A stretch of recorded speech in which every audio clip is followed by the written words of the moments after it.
mag-hoard na kayo ng Scantrons. Yun talaga yun. Kasi mamaya, kulangin kayo, kalagitnaan ng exam.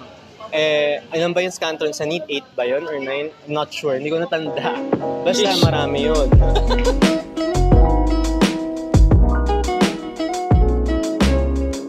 Hello guys, it's your boy Kuya Neo and welcome back to another episode of MedTech TV. And kasama ko po ngayon si Kuya JD.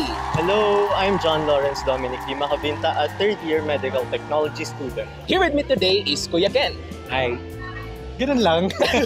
Hi everyone, I'm Ken, a third-year medical technology student from FEU.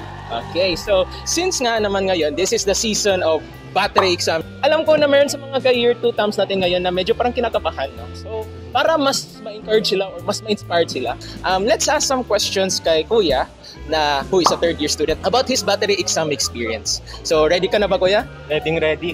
Okay. Laban, oh bawi. First off, kamusta ka ngayon, Kuya?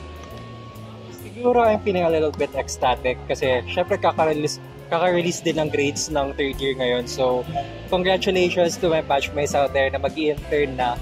And for everyone, you did great in this batch. You did great in third year. Okay. Okay. Nag-message. Anong yung initial reaction mo or kung ano yung naisip mo that time na nalaman mo na qualified ka for the battery exam? To be honest, wala akong masyadong iniisip noon. Like, pwede mo ba sabihin na hindi ako ganun nabigla. Kasi nung kinumpute ko naman yung QPA ko that time, pasok naman siya. Ang kinakabahan talaga ako is for the results to come out. Kasi doon ako kinakabahan talaga, yung mismong exam. So, just to be clear, Kuya, parang ilang weeks kayo nag-prepare nun for the battery exam? Hindi ko masasabi kung nag-review ba ako nung nag-aral ako ng matino. Pero parang ilang weeks kayo? Kasi after ng final exam, 2 weeks yung break. So 2 weeks din yung allotted na parang time mo to review for the battery. Around 3 weeks. And by the third week, medyo chill na ako for some reason. Kasi din yun yun yung time na parang susuko na ako. Sukong-suko na ako, pagod na ako. Pero nandito na ako, diba? Pumasa naman and halata na hindi ako sumuko. So nilaban pa rin. Kahit na gano'n. Yes naman. Pero how do you prepare for the bats talaga? Like both academically, physically, and mentally. So how do you prepare yourself? For bats, nagsimula ako by preparing myself mentally. Kasi alam ko na may mga matatanggal talaga. Hindi maiwasan yun sa bats. And inassume ko na lang din na possible na matanggal ako. So, kailangan ko paghandaan yun. So, matagal pa lang, tinatry ko na rin tanggapin na baka hindi rin ako pumasa, ganun. Pero, kahit ganun yung nasa isip ko, I still try to do my best. Hinanda ko yung sarili ko. Hindi ko hinayaan na malipasan ako ng gutom. So, 3 times a day, minsan 5, kumakain talaga ako para, focused kumbaga yung mind ko. Siguro kung holistic, it's more of, carefree attitude.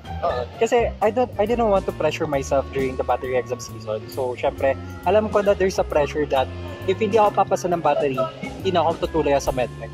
But I wanted to see it something na, I don't want to be pressured to do this. I wanted to be, dapat kalmado lang ako mag-aral, kalmado lang ako gumawa ng ganito, ganyan. Kalmado lang ako mag-set ng schedule. And during that time kasi, habang nag-schedule ako ng sarili ko sa pagre-review, ang ginagawa ko nun, naka-time blocking ako. And then, technically, parang Pomodoro technique din yung ginawa ko nun. So, I would allow myself to have breaks in between. So, if I feel like I want to watch, manonood ako. Ayoko na parang mabigat yung loob ko habang nagre-review ako na parang lahat na dito nakasalalay. Carefree lang. May schedule ako nung una, pero eventually hindi ko rin naman sinunod yun. Kasi sino may oras para sundan yun? And once na di mo na masundan yung yung schedule na yun, tatamarin ka talaga. So, ang ginawa ko, nung time na sinusundan ko pa yung discipline pa ako dun sa schedule ko. Tapos, dinivide ko yun Parang sa unang week ng pag-aaral ko, ang inaral ko is chemistry and kalahati ng biological sciences. Then, following week dapat for boards yun, tas refresher ng chem. Pero tinamad na ako. So, kung ano na lang yung feel kung gusto kong aralin that time, inaral ko. And ang ginawa ko nun, since yung ANAFI and Histo same lang, Isa lang yung inaral ko dun, which is histo. Kasi matatama mo na yung ANAFI, di ba? Yeah, that makes sense. So, So, kumbaga, study smart, not hard. sige, so let's say, tapos na yung preparation. It's the day of the exam. So, during that day, how was the experience? Like yung mismong exam mismo. And maybe you could also share ano yung mga courses or subjects na pinakamahirap at yung mga pinakamadali para sa'yo. Sige, sisimulan ko na lang sa pinakamadali. I think sa buong batch namin, masasabi ng pinakamadali was CPH. Oh, okay. Yeah, CPH yung pinakamadali. And siguro sasabihin ko rin na medyo nadalian ako sa Histo and ANAFI kasi surface knowledge lang talaga siya. Surface level lang yung kung ano yung in-exam doon. And also sa ito, madali lang siya. Yeah. So anything involved with the bio, madali.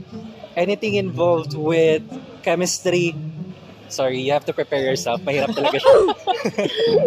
And even if magtanong ka kung sino man yung mga third year ngayon na kabatch ko, Yeah. sabihin talaga pinakamahirap, ANACHEM. That's it, ANACHEM, period. Parang, nung simula, day 1, sobrang kabado ko kasi chemistry yun eh. Unang-unang exam, chemistry. So, ako syempre, kabadong-kabado ako pagpasok ko ng room, ang lamig pa, hindi pa nakatulong yung lamig. Nandun naman yung ilang inaral ko, pero yung ibang questions talaga, hirap na hirap ako. So, what I did was, ano yung tawag dun? Nag-cancel out ako ng choices. And kung ano yung feel ko talaga, yung gut feeling ko na, tamang sagot, yun na yung sinagot ko. Hanggang sa dumating yung second part, Inochem, inorganic and organic. Yun, nasagutan ko naman siya kasi mas gets ko siya kaysa sa ANACHEM. And once I'm done with that, nag-biochem na, dun, dire-diretso ako. Wala nang tatalo sa ANACHEM. Kasi, although ako, medyo confident naman ako na nakapag-aral ako ng maayos sa chem, ang binigay lang yung periodic table, tapos medyo mahirap pa siyang basahin kasi, black and white. So, Okay. malilito ka na sa mga formula, malilito ka sa lahat ng numbers na ganito, ganyan. And yes, although maybe you have to factor in na kulang ka talaga sa time. So, ang mangyayari talaga doon, shotgun ka ng malala. Unahin yung sagutin yung pinakamadali. Because you will allow yourself to have more time to focus on sa mga mahirap na Yeah, part. that's smart. That's smart. So, kunyari, sa chemistry na part mismo, unahin niya doon yung biochem. Yun na lang yung pinakamadali. Sunod yung in-org, ilas niya yung ANACHEM. Yun na yan. Siguro kung pipili ako ng favorite kong part sa BATS, yun yung board subjects. Mas naintindihan ko talaga yun, to be honest, kisa sa chemistry, ganun. Mag-roll pa ba? Sige po. Ay, nag-ingay.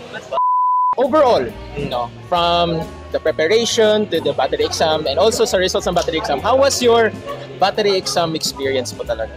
Very stressful, to be honest. Kasi ang dami ko ding sinacrifice na time and mga gala with friends para lang makapag-prepare for BATS. Yung feeling na hindi ka papasa, parang nangihinayang ka na lang doon sa sacrifices mo. Pero it all worked out in the end kasi pumasa naman. Yeah. Thankfully, pumasa. Yes naman. Puro weird.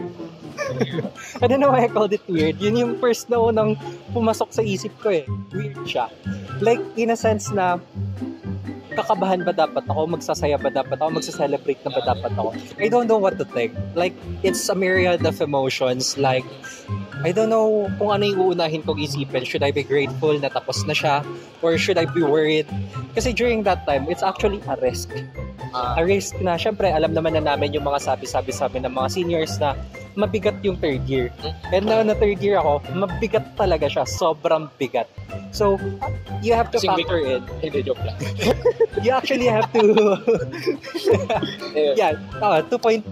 Mabigat siyang abutin. Mabigat siyang kabulin. Yun na yan. Kung napasa ko to, ready ba ako sa susunod na mangyayari sa akin?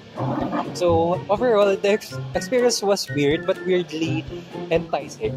And ayun, sobrang fulfilling once you gotten the results and malalaman mo pasado ka. Kaya napatalon ako nun sa dorm ko. Sumisigaw kami ng friend ko, sabay kami naka-receive kasi.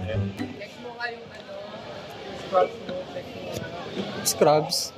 Considering po na this is the season again sa mga year 2 MT-TAMs natin out there na including me na magte-take ngayon ng battery exam. Do you have any words of encouragement or reminders or tips para sa kanila para mas ma-inspired sila to ace the battery exam? So I think the first thing that you have to take care is yourself also. You have to take care of your mental health. Kasi syempre kung sobrang lala na yung pressure mo, hindi ka makakapag-function na magsagot ng ganito, hindi mo maisip agad, hindi ka magiging sharp in how you handle your questions. So I think that allow yourself to have a break in between. Allow yourself to take rest, allow yourself to enjoy also. Pag stress kayo, hindi nyo talaga ma-absorb, di ba, yung knowledge. So, parang baliwala lang din kung patuloy ka ng pagre-review tapos stress ka, wala kang din ma-absorb.